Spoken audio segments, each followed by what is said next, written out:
This is the Wattage Ride, coming from McKinney, Texas, brought to you by Wattage Coffee Company, right out of the Cadence Cyclery shop in McKinney, and my race team, Pack.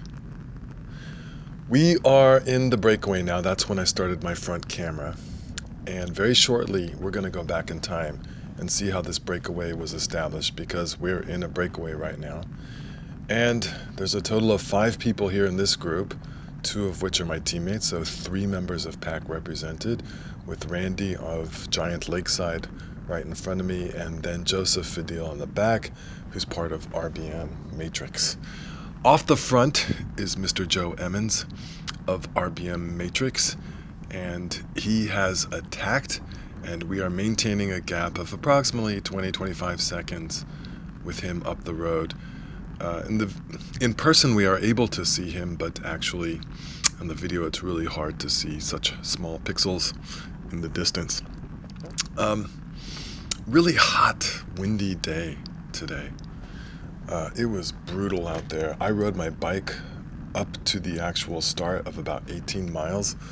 So I had a little bit of a warm-up beforehand, but with all the heat and the wind today, I'm not so sure that was a good idea for performance's sake. Not that I did it for performance's sake.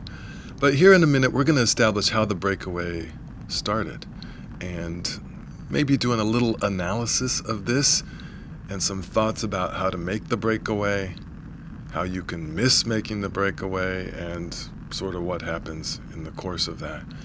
What kind of power output might be required, obstacles that might be in the way that separate things, people having mechanicals, and so forth.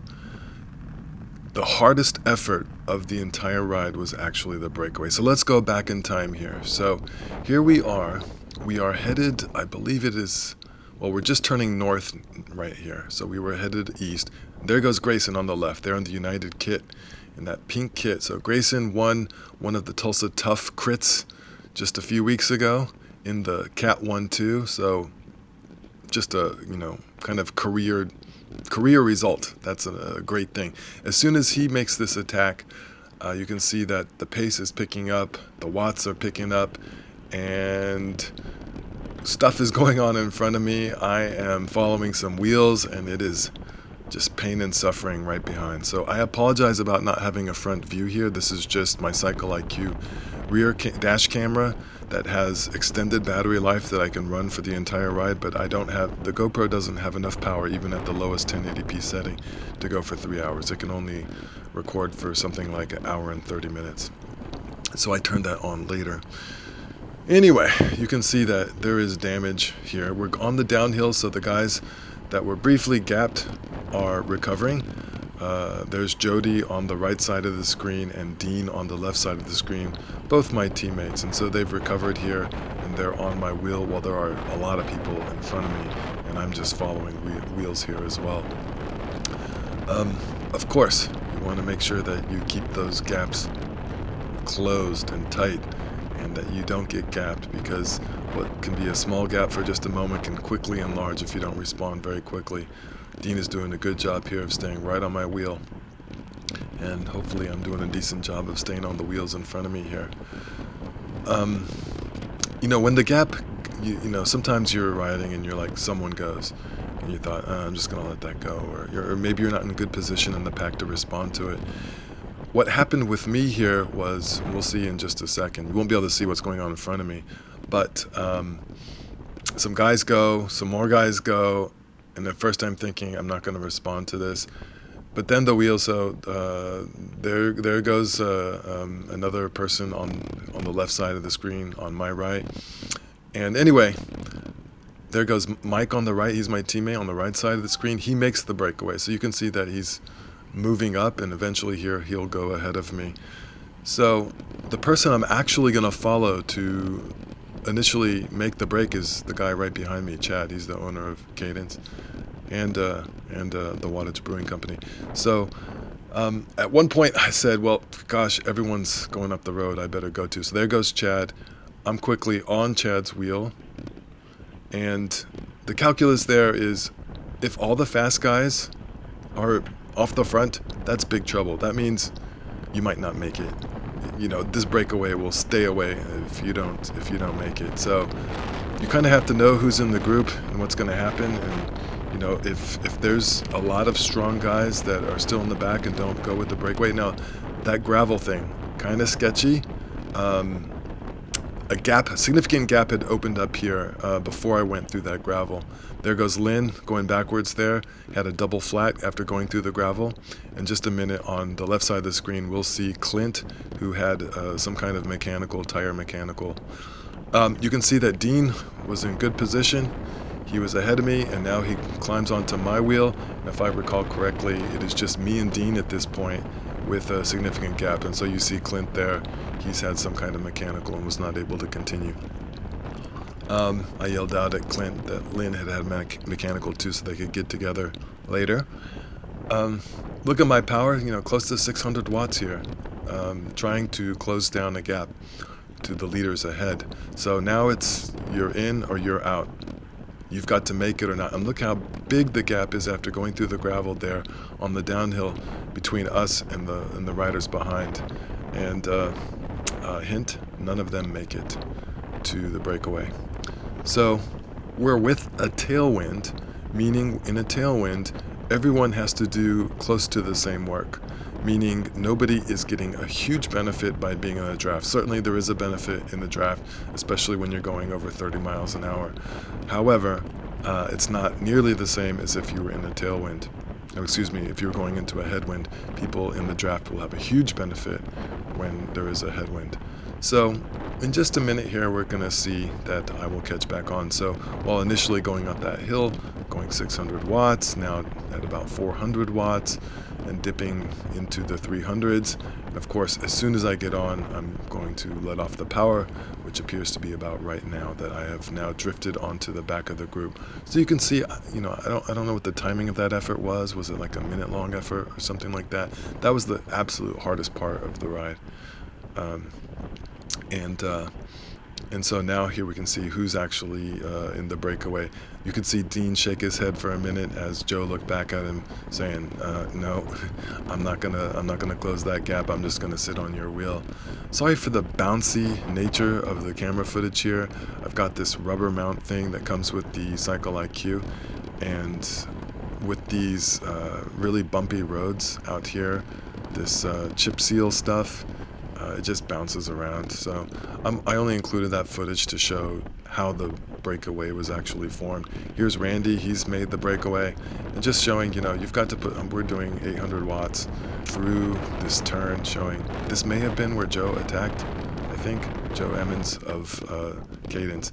And just briefly, this is what it looks like to get dropped from the breakaway. Of course, that's the last thing you want to have happen when you're in the breakaway, but sometimes there's nothing to be done. You just don't have it that day, or you were punching a little bit above your weight, and there's one more effort you need to make to stay on, and you just can't do it. I've certainly been there myself. And there goes Dean, my teammate. So we had 4 of us pack in the breakaway of seven at that point, but Dean was dropped there, and so it's 3 of us with the 6, with Joe Emmons up ahead attacking and so forth. So in just a minute, here we go, time warp right back to where we were in the breakaway. And Joe Emmons again is off the front. Randy is taking a pull here. So Randy suggested to us, of those of us that are working in this group, that we not really try to pull back Mr. Emmons, but rather maintain the gap. So what we're hoping here is that Joe will have to do a lot of work off the front riding solo, but we're not going to close him down so that we don't particularly encourage another attack from Matrix, meaning Joseph, who is on the back in that kind of multicolored kit. Flick of the elbow there for me to pull through. I'm pretty sure we're in a headwind at this point, and the wind was very strong. I don't know the exact miles per hour, but I think it was about probably over 15 miles an hour, 16 miles an hour, something like that, with a headwind, combined with really high humidity and temperatures and close, I think, topping out in the mid-90s Fahrenheit. it was a very difficult, challenging ride where it's just dispiriting to be in this kind of heat, oppressive heat, and this kind of wind just continuously. So wind management again, position. You can see that Joseph here, he is staying off the back, the guy rider behind me, meaning he is not going to take pulls because he has a teammate up ahead, but he's also not in the pace line or rolling through the pace line. And we'll see how Emmons handles it later. That's foreshadowing. So here we are. There are a few times you may need to stop during the ride depending on the traffic. And there was a time earlier that we lost a couple of seconds where Emmons didn't have to stop, but we did for a moment. And those little seconds can build up. But we are maintaining the gap here and taking our turns going through the wind. I guess it turned out there may have been more than one mechanical that happened in the group behind. And again, not to ruin the story here, but the field does not catch the breakaway in this case. So that's the last of the field that we ever saw in the previous footage. And it's a tough. Being in a breakaway is very different than being in a field. Being in the breakaway means constant work, meaning that you don't get to really get a break from just pedaling and pedaling and pedaling. By the end of this, I had hot spots on my big toes. It did not feel good at all. Every time we'd hit a bump, I really felt my feet suffering. And here we are again, just going through our pace line. So I've just tried to cut down the footage to just, I don't know, stuff that looked kind of good as I filtered through it in terms of what it looked like. So this is that one hill that I don't know if it has a name, but it's a pretty steep gradient here. Again, I want to say above 8% here, and it's always tough going up this, and sometimes this is a place for people to attack as we make this left-hand turn up ahead with this short kicker. And but such is not the case today. There is no attack because Joe is up ahead and we are maintaining the same strategy as we did before. Of course, this is a race ride, meaning that there are stakes involved, free lattes to the first 3 persons.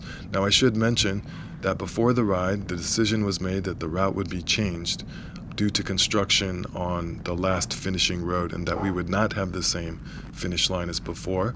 Chad explained exactly where that finish line was, which made no sense to me because I'm unfamiliar with those roads, but I knew that we were going to be taking a detour and there would be some kind of different finish line, of which it turns out only one person on this particular breakaway knew exactly where the finish was, and that's Joseph in the black, red, blue, and yellow kit.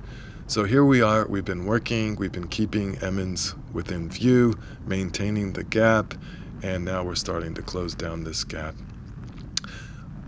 I'm pretty sure Emmons decided to come back to the group, and it wasn't a matter of him running out of gas or being in any trouble of any kind. He'd been off the front for an hour or so considerable effort on his part, and now he's coming back. So textbook here says Joseph Fidel on the back should attack right when we catch him or right before we catch him.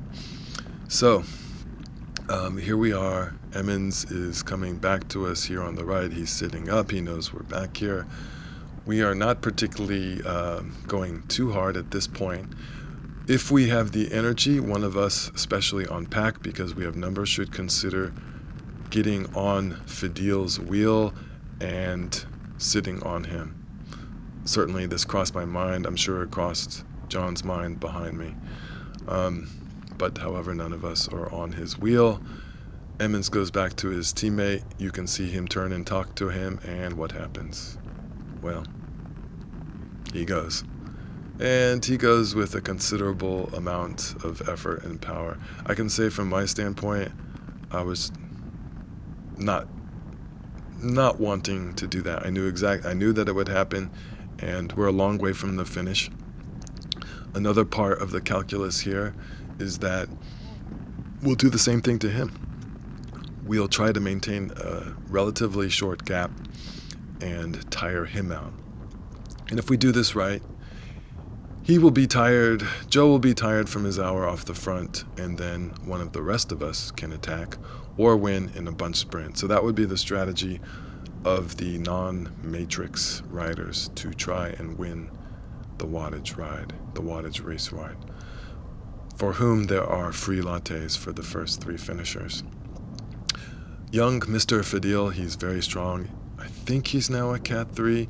He just raced Tulsa Tough as a Cat 4, but he's not any ordinary Cat 4. He is probably going to be a Cat 2 next season and racing, I think, most likely with the Elite Matrix team. So I would expect that very soon, in the not too distant future, he will be a Cat 1. He's very talented, and this is not the last you'll be hearing of Mr. Fadil as he goes through his young racing career as a junior racer. So you can see one thing I wanted to point out here is that there's a little bit different way in which Emmons is handling being in a breakaway but not doing work, as is his prerogative because he has a teammate off the front. So what he does is, instead of hanging out at the back and letting the last person in, he actually just kind of rolls through, doesn't actually do work on the front, but one of us has to quickly go around him. So he's certainly not disrupting the pace line at all, but he's also just choosing to do it a little bit differently. And actually, the way he's doing it probably involves a little bit less energy for him, because he doesn't have to have as many moments in which he is in the wind by letting a gap open the back. But I assume it's about equivalent. This is the turn onto the ranchettes, where traditionally the race really takes off, and we're now going back into a tailwind after having been in crosswinds and headwinds for quite a long time. And so, pretty much here in the ranchettes, the impetus, I think, of the group was not so strong. This was the one part of the ride a little bit later on that we were actually talking a little bit with each other and joking a little bit with each other. The rest of the time, there was hardly a word said. It was just grim-faced pain and suffering. My teammate John here on the front, leading us through the ranchettes. The ranchettes have this up and down quality of rolling hills here. By the way, I didn't mention this. The segment where I made the breakaway was a KOM on Strava, so that's how hard I had to go to make the breakaway, was with that strong tailwind, was a KOM effort. So the fastest of anyone who's been on Strava to go through that particular tailwind segment. So we're also on a tailwind segment here, but certainly it was not anything close to a KOM or a PR on this particular place.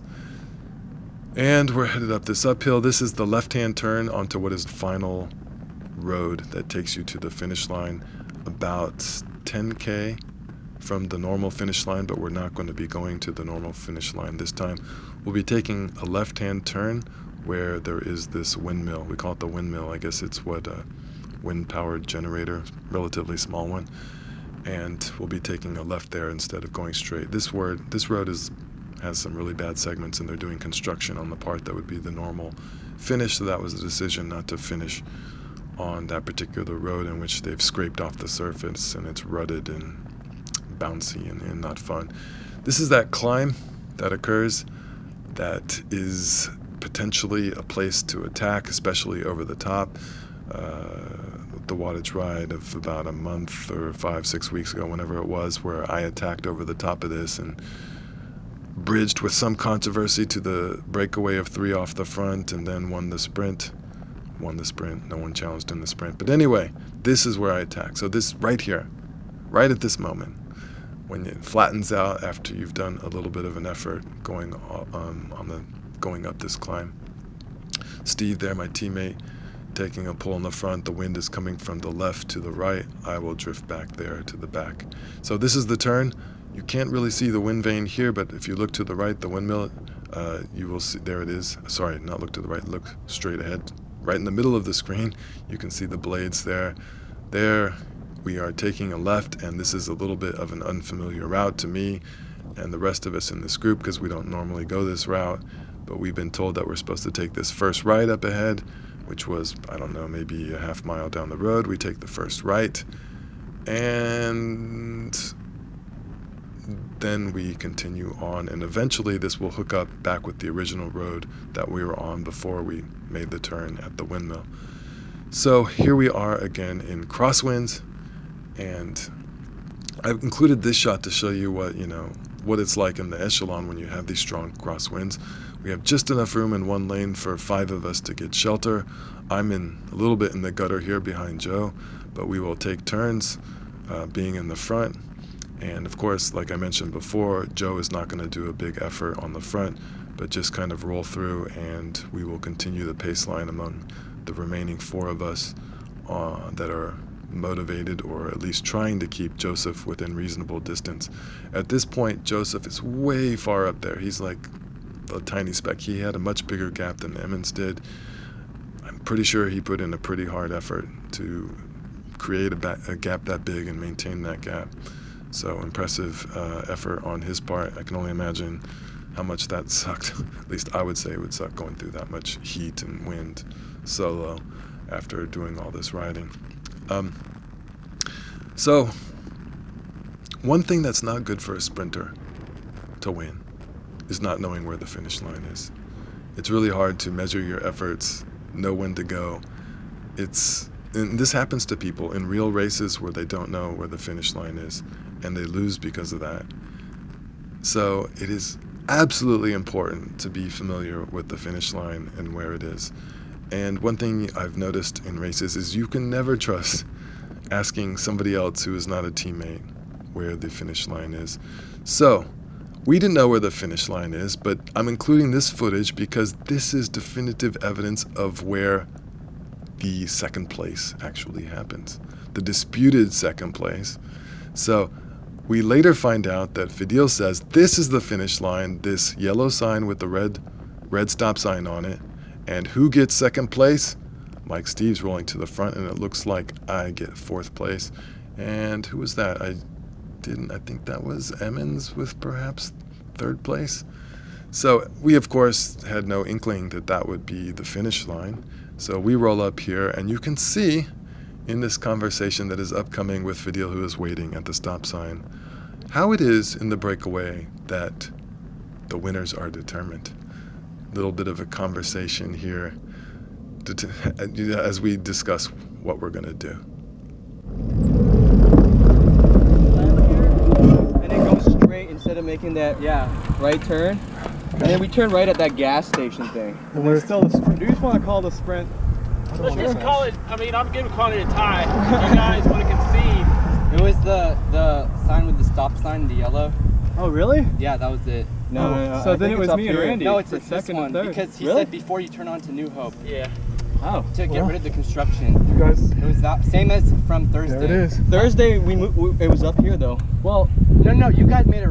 No, it was here. No, it was up Really? here. Yeah. Chris got it wrong. No, because Chad was directing us. Chad was with us. Yeah. Oh. well.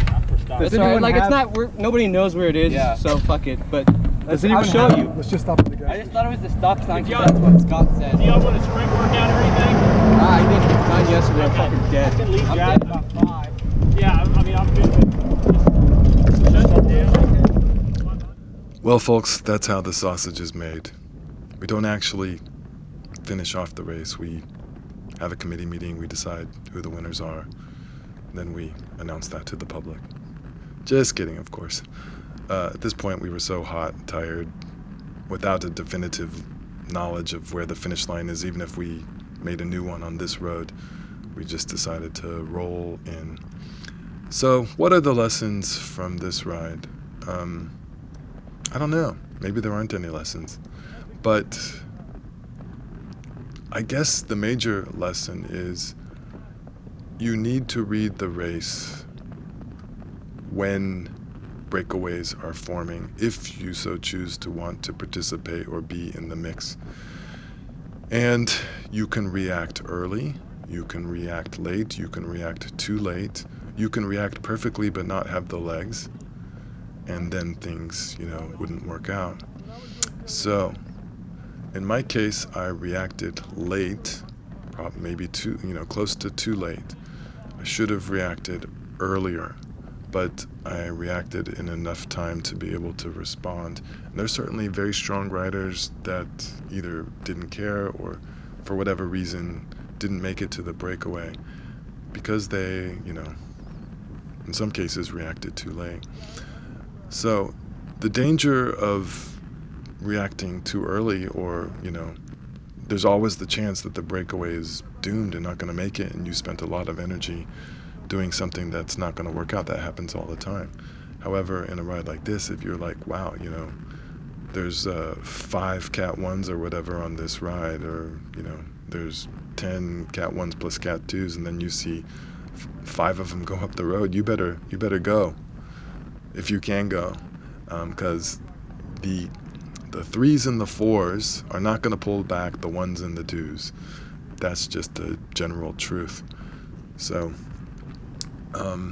we establish Joseph Fadil won for Matrix this edition of the Wattage Ride. Congratulations to him, and we won't sweat out the rest of the finishing places here. That's okay.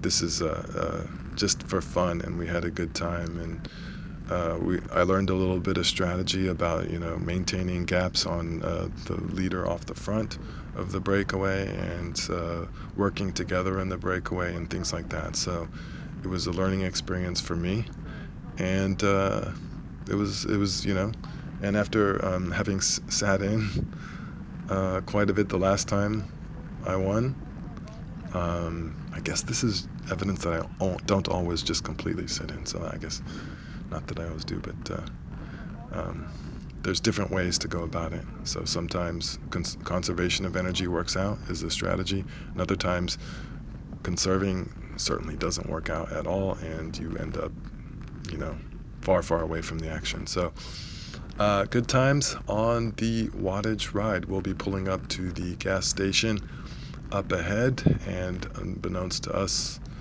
the guys had taken a shortcut behind, and so they didn't actually roll up to us. They may have finished before we did. So getting back to the shop, we're going to check out this gas station and rest for a minute, and I'll leave it at that. The Wattage Ride, 2019, June 22nd, on a hot, muggy, windy day. Later, folks. Like and subscribe if you so choose. Thank you.